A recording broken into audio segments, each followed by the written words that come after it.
that notion of, as you say in your book, the way to a world of peace and plenty.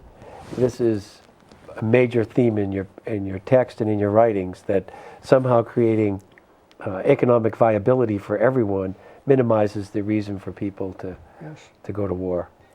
And you were relating to my experience, which of course is a critical part of anybody's efforts. But I discovered quite early that there were incredible people in history that integrated knowledge for human betterment. And I fell in love with the 18th century Enlightenment, which some sophisticated people will tell you what all the things were wrong with the 18th century Enlightenment.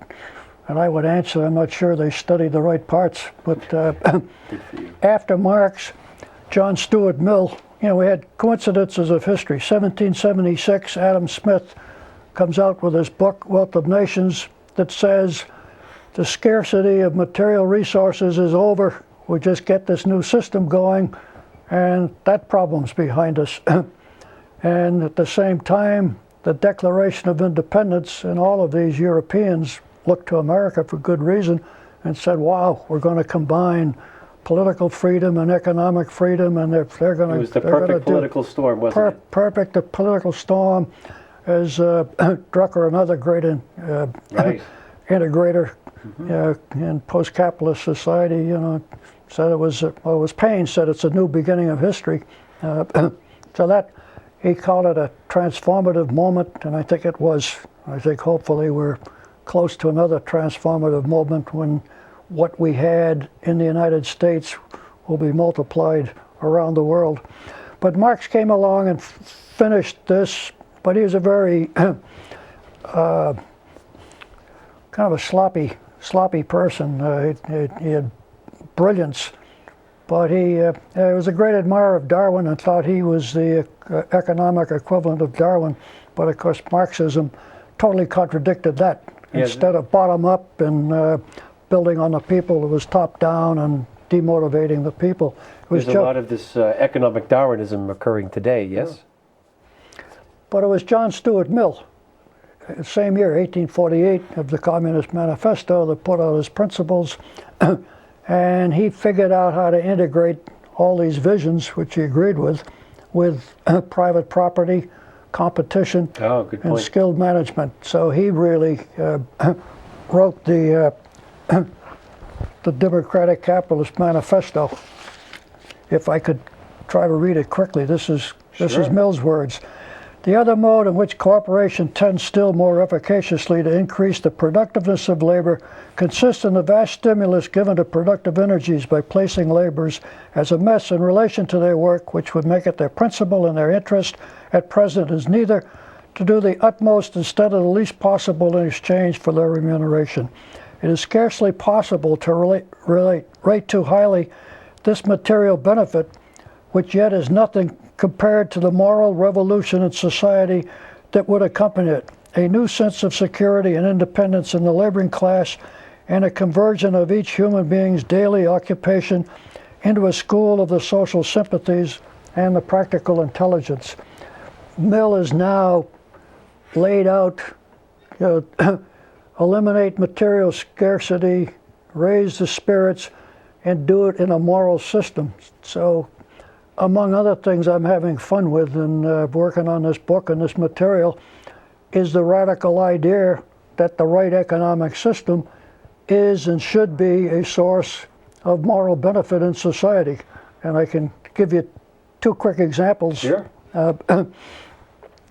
Robert Owen, who had a spinning mill and was one of the first democratic capitalists, put money into the people, into education, clean housing, etc.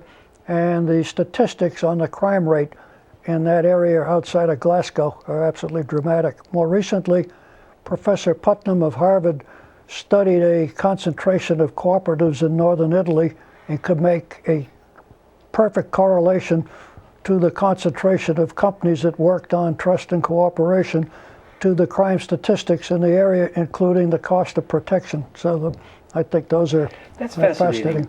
There's two questions. We have about 3 minutes left in this segment. Two questions I want to ask you. One about where is the role of personal accountability in your model? And frankly, what makes you so special to think that you can connect all these dots where other people have not been able to connect the dots?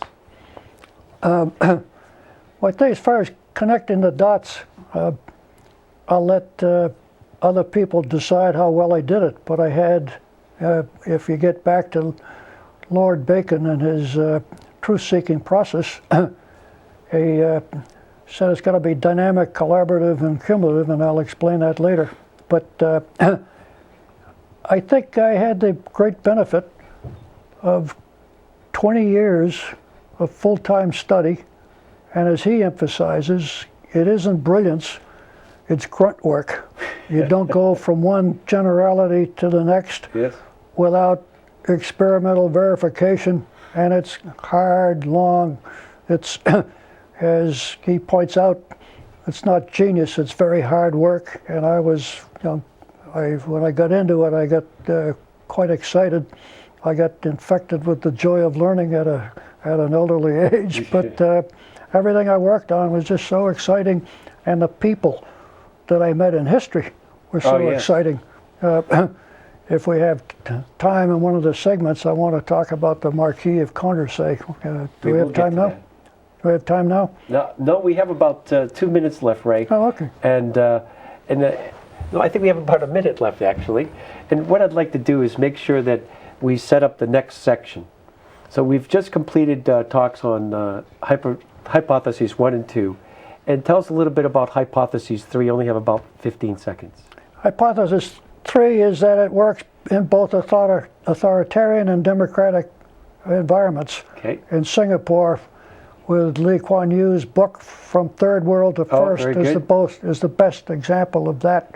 And Indonesia, which we'll talk about later, is another example until we mess them up. All right, thank you, Ray. It's been another pleasure speaking with Ray Carey on democratic capitalism, part of our continuing series here at Mount Wachusett Community College. I'm Professor Greenwood, and that concludes our second section in this continuing series. I hope to see you again, and thank you, Ray.